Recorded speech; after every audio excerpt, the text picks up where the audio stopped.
L'actualité hors de nos frontières avec Ibou Diouf. En Ukraine, 2 personnes tuées et des blessés à Kherson après des frappes russes.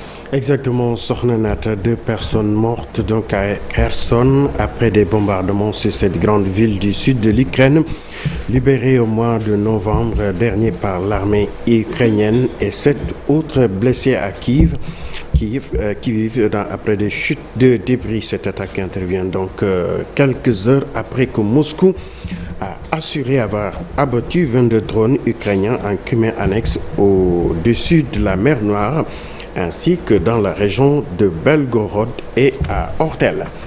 Au Maroc, un âne sauvé des décombres après le séisme. Donc, une vidéo publiée sur les réseaux sociaux en début de semaine montre des secouristes de la United Kingdom International Search and Rescue Team sauvant un âne piégé depuis 6 jours sous les décombres d'un bâtiment à Ilmin in Isli, c'est dans la banlieue de Marrakech, après le puissant séisme qui a frappé donc le Maroc. Un plan de secours a été mis au point et 2 heures plus tard, l'âne est sorti des ruines sous les applaudissements d'une foule venue assister à la scène.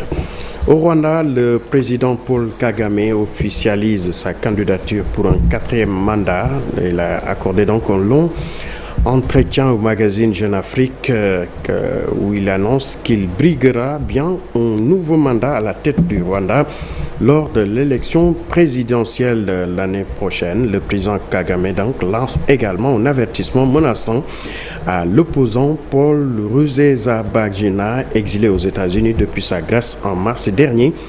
Peu importe ce dont nous étions convenus en coulisses, là où il se trouve aujourd'hui, cet individu a repris ses anciennes méthodes et nous verrons comment gérer cela plus tard. L'Iran qui durcit sa loi sur l'obligation du port du voile 1 an après la mort de Mahsa Amini. Le Parlement iranien a adopté hier de nouvelles sanctions contre les Iraniennes qui ne respectent pas le port de voile islamique. Les nouvelles sanctions qui ont été approuvées 4 jours après le premier anniversaire de la mort de Mahsa Amini.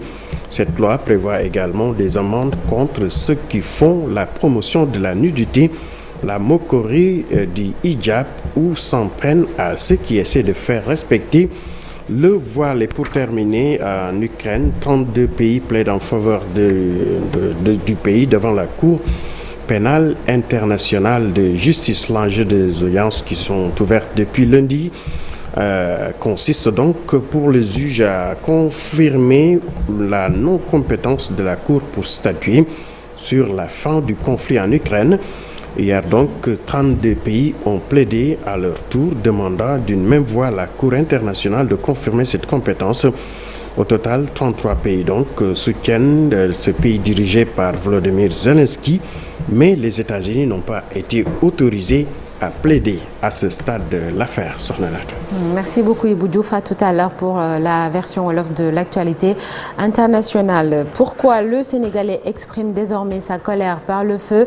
C'est le sujet de la chronique du jour et nous serons avec Ousmane Ndiaye.